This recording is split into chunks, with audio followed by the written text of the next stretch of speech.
Oli ku There is Still Hope, channel y'essuubi.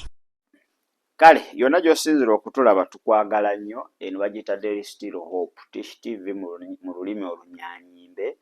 Tubeerayo kubanga ate ensonga tuzitemaatema mpola mpola eri mmwe abatalya school fees. Mukama tukwebaza kubanga otuwadde obulamu nga tukyali balamu n'olunaku olwaleero. Twenyika mu ndagaano y'omusaayi gwo. Mwoyo mutukuvu jjangu oyongere okubanga otemaatema ebintu bino mu bulamu bwaffe, twongere obitegeera okuyita mu Kristo Yesu omwana wa Katonda omulamu tusabidde. Amiina era amiina ddala. Kakati njagala mu abakoowu abagamba bannange nze mpeereza Mukama naye siina kyenfunye. Nze mpeereza ne Musumba emyaka 2. Musumba gaggawadde, nze siina kyenfunyeemu. Musumba tayamba ate nga fe abamubeereddewo. Kakati njagala ojje owulirize. Oba muyita pasita oba apooso oba pasita, saagala kubanga ate ebintu mbyonoona. Bamuyita pasita Ntume Peterson, ndowooza wa Victory Church Kachiri. Kachiri, I think Kachiri.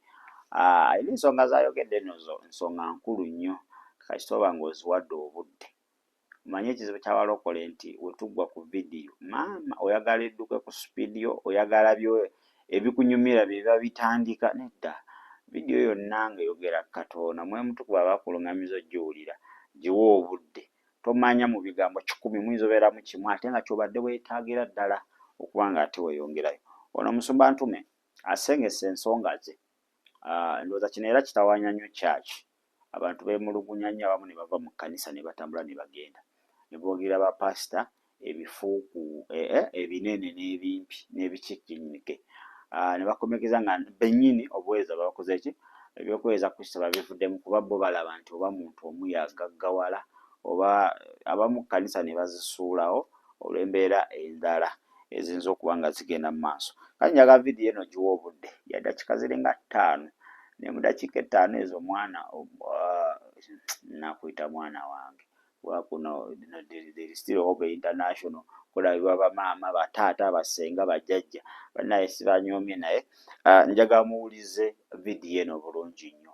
Vidiyo eno tegenda kukola bubi. Sumba wuliriza, muweereza wuliriza, akooye wuliriza, n'atera okukoowa wuliriza, naawe yakabiyingira wuliriza vidiyo eno. Dakiika ezo 5 kweziggwako weeziti. Zijja tutemeeteme ensonga. Comment section yeebeerawo gwotuwulire ki ky'olowoozezzaako ku eyo vidiyo. Nina abantu benza okwogera nabo leero. Abaweereza manyina bagamba buli lwe ndaba ekikosa ekkanisa nyanguwa mangu okujja nkyogereko tukitereeze. Olwaleero njagala kwogera n'abaweereza. Waweereza n'omusumba n'okola naye n'omutima gwo gwonna, naye n'atafaayo oba n'atakusasula oba n'atakola nga bw'ayagala akole. Mwenna mujje wano. Wali mu wansi wa muweereza wa pasita Wasiraana. Waweereza n'omusumba n'atakola bye wayagala. Waweereza n'omuweereza wa Mukama kati bo bali waggulu mwe tebabafaako muli wansi. Mujje mangu mwebe njagala okwogera nammwe. Waweereza wansi w'omusumba yenna oba obuweereza bwonna olina bye wasuubira naye ne batabikola. Mwebe njagala okwogera nammwe. Olunaku lumu abaana ba Isirayiri bava mu Misiri. Baali bava mu Misiri ne batwala zaabu n'ebintu eby'omuwendo nga tebabinyaze bunyazi. Abamisiri baabibawa kubanga baali bajjudde entiisa. Bwe baamala obbibawa abaana ba Isirayiri ne bagenda nabyo. Naye ebyo ebintu byabafukira ekikoligo. Byabatuuka okukola ennyana kubanga ekintu kye baali baweereddwa baali tebakiinaako valyo. Baamaliriza bifuuse ekizibu ne bibawangaaza ne mu ddungu emyaka 4. Ne batuuka ne mu kitabo ky'abalamuzi ne bakola effujjo eritagatta olw'ensonga bye baali balwanira tebyali byabwe. Kiki njagala okwogera nammwe abaweereza. Kati gwe genda onoonyeza abantu bano ab'emirundi 3 bengenda okwogerako wano ombulire kye bafaanana. Omuweereza eyesittala omuweereza eyeemulugunya abo abaweereza genda obanoonye gye bali obulungi teriyo n'omu ng'ekibalemesa okuba obulungi baagaana okutegeera ekika kya Katonda gwe tuweereza. Katonda gwe tuweereza mugagga, tali ku levo y'abantu abatatufuddeeko. Katonda gwe tuweereza w'amaanyi, tali ku levo y'abo abatatuwadde bye twagala. Waliyo Katonda ali waggulu waabwe. Ate nno nze kambawo ekyokulabirako. Olunaku lumu nalina looni nga ya miliyoni za ssente nnyingi ddala. Looni eyo nenfuna eddoboozi eriŋŋamba nti genda ogambe taatawo omusumbawo akusondere ku ssente z'ettaka. Eddoboozi eddala eriŋŋamba togeza, ojja kuba ogenze kuba muddu era yeetaaga buli kaseera. Gwoba okwata ensigo ogitwalire taatawo, nenkwata ensigo nenjitwalira taata wange omusumba Jamada Kikomeko gy'agenda ali hawali. Nali naakadda nga wakayita omwezi ogumu eddoboozi eriŋŋamba kwata ensigo endala ogende mu ndeebe wa Dr. Joseph Serwadda weebaze. Naye nze yeebaza nze alina amabanja. Baana ba Katonda kambabuulire, buli muweereza alowooza nti pasita oyo ateekwa okukuyamba ogenze kubonaabona obulamu bwe bwonna. Naye buli muweereza alowooza nti Katonda atuula mu ggulu agenda kuvaayo ankola ebyekisa, nze nteekwa okugaba, Katonda ajja kuwa omukisa. Era gwe basomesa ne bagamba towaayo osobole okuba n'omukisa, mugenze kuba baddu mu nsi muno. Mu nsi muno weeyigirize okuweereza Katonda n'amagezi go n'amaanyi go ne ssente zo, ojja kulaba omukisa. Bwe navaayo bwe nti ebintu byakyukirawo. Kiki enjagala obbagamba? Buli muweereza yalowooza nti taata wange ateekwa kukola kino, Katonda tagenda kukolera. Kyokka buli muweereza yalowooza nti bwe naweereza wansi w'amafuta ga taata wange nali mpeereza Katonda, Katonda agenda kuviirayo akuwa omukisa nawe ogenda gwewuuna. Era nnyimiridde wano okutegeeza buli muweereza yenna yeemulugunyiza taata ow'omwoyo n'olowooza nti yandibadde ankolera kino ne kino ne kino ne kino, mu nsi muno ogenda kuvaamu nga weetaaga.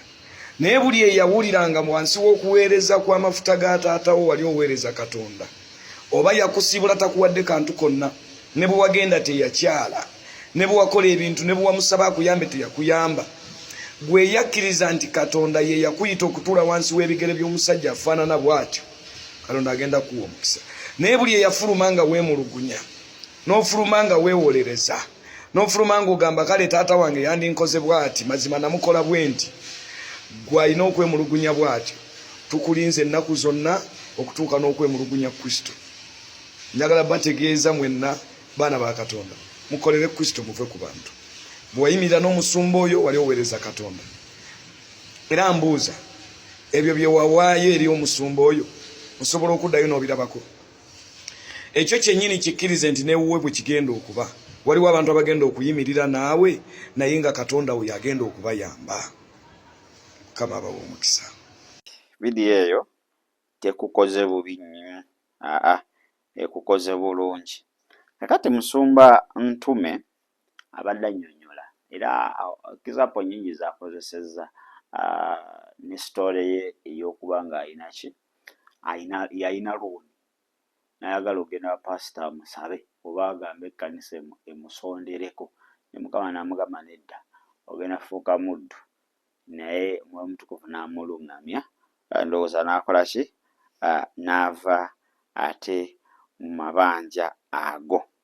Kati bangi beesittadde, bangi abeesittadde, bangi abeemulugunya olw'okuba abantu abamu be baweereza nabo. Oyinza okuba nga minisitule mwagitandika mwekka, naye n'olabira ddala ng'omuntu omu agyefuze, oba nga Mukama yakutuma awantu okuva ku main church n'agamba mutandike branch ne bateekayo ggwe, okitegeera ng'ali osuubira pasita agenda kukuwaayo emizindalo 8 genereeta, akuweeyo neki, akuweeyo n'abeegayirize, ate ne sekurite alagireko ne ssente, ne bitalabika, n'owulira amazima nga bikumenyera ddala, n'owulira ng'okooye.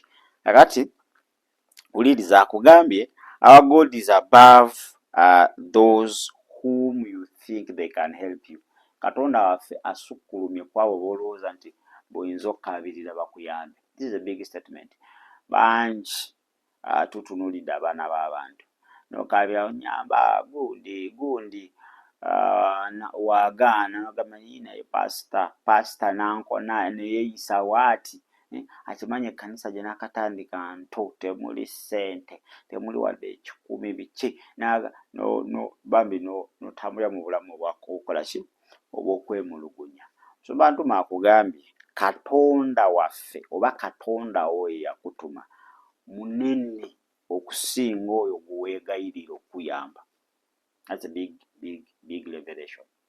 Munene kitegeeza nti gwe weesibe ku oyo asobola okuwa ekinene n'okusukka gwe kyobadde totunuulidde ono okuba nga akuyamba.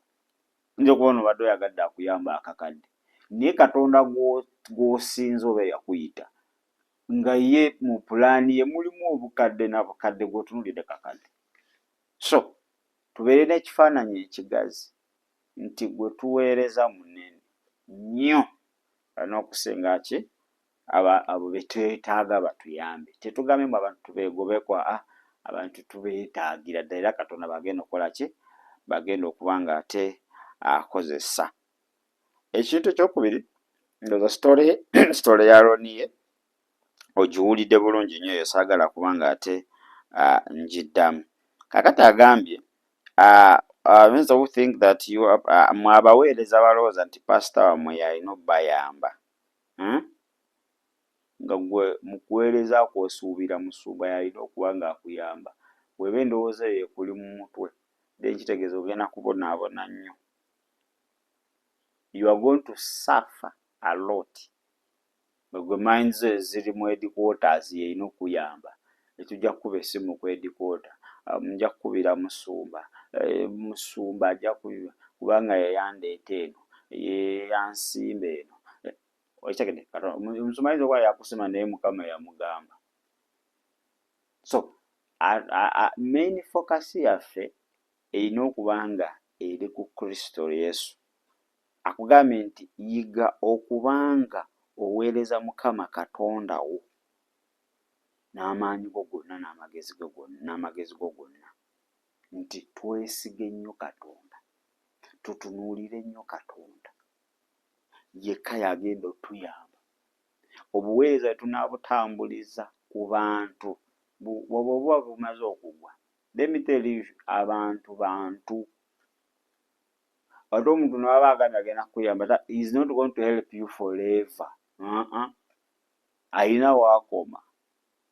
Ate Katonda n'ayeyongerayo, ayina abantu years brought people in your destiny. Oli abantu bataddewo to walk with you, tona alina koma wano omulala n'akwongerayo. Kati ekizibu kyaffe, omuntu wajja nga aze olowooza yagenda otambula naawe paka Yesu lw'alidda.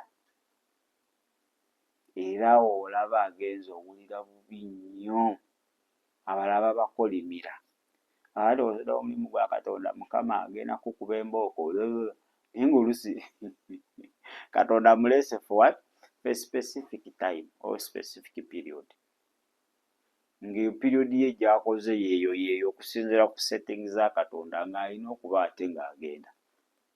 So ekyo ekigambo kibadde ky'amagezi nnyo eri ggwe abadde mu mbeera efaanaganako bw'etyo. Abafiripi 4:19 agamba our Lord will supply all our needs. All our needs. Kankubulire nze ng'omuntu nyinza obutasobola kusupplyinga all your needs kubanga olina nnyingi. Oyo omuntu ayimiridde naawe cannot facilitate all your needs. Kwa mpitirivu tezisoboka. Naye waliwo asobola okusupplyinga all your needs, not some, all your needs. All your needs akisobolera ddala oyo Mukama waffe Yesu Kristo. So bannange, ekigambo ekyo kibadde kikulu era kibadde kitulabula okubanga tuweereze Katonda n'amagezi gaffe gonna. Weereza Katonda nga totunuulidde muntu, ng'otunuulidde ye yekka. Marko 12:3 agamba, and you shall love the Lord your God with all your heart and all with all your soul and with all your mind and with all your strength. Okitegedde? So ebyandikibwa bingi ebitulaga okuba nga tulina okuba nga twesiga Katonda, tulina okuba nga gwe tutunuulidde, tulina okuba nga yekka yentandikwa era yenkomerero, eyatandika omulimu mwesigwa okuba nga ate agutuusa ku ki? Ku lunaku lwa Mukama waffe Yesu Kristo. Abantu gwe kakuba buno obuweereza obanga weesiza abantu bukulemye. Naddala ffe abakola online ministry nakirabako, abantu basobola okujja ne bakucamuukiriza ne bakuwaana gwaliwo gwe wekka wamma yogera, n'okola statement n'obaako engeri gy'ogisabika, lwaki toyogere otya ki? Yesu yakutuma mwesigwa, ajja kukuuma. Akusuubira okubaamu amagezi Yesu oyo, akusuubira okubeeramu amagezi. Kakati bwe byonooneka tebalabikako naye nga bwe bakusuddiya. So olina okumanya Katonda abagambye ekintu ekyo kyogere, ye aba alinawe out. Niwe aba agambye tokyogera, bano abakusuddiya bakusuddiza bwereere, tebagenda beerawo ku lulwo. Goberera omwoyo wa Mukama kyagamba, akitegere ng'oba ogoberera. So bannaaye, oyinza okuba nga nawe badde mu kategore eyo y'okuba nga oluusi weesittala, wanyiiga n'obivaako, wali osuubira musumba okubaako kyakolawo mu mbeera gy'oyitamu. Wadde mu kkanisa emyaka 10, olina embeera gy'oyitamu, wadde osuubira musumba okubaako kyakola, musumba akulaze nti alinga eyamera endali n'okulaba takyalaba. Ebyo byonna by'oyitamu oba by'olimu alinga atabiraba.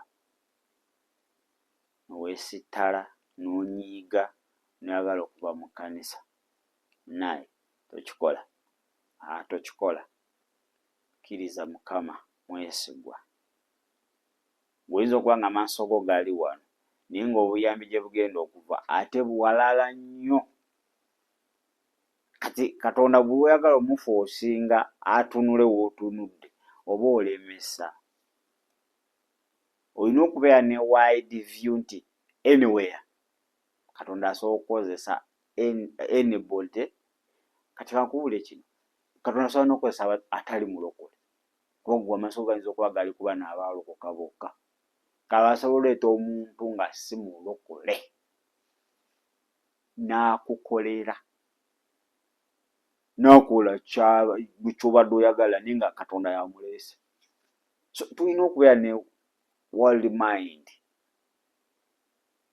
So long as nga kyagenda okukola tekiriiko bukwakkulizo, omanyi bw'otegeera nti ono Katonda yamusindisa wadde si mulokole, taba na bukwakkulizo nti ate nti kati tugenda kuwa sente za kuzimba kyaki naye ABCD, omanya sitaani.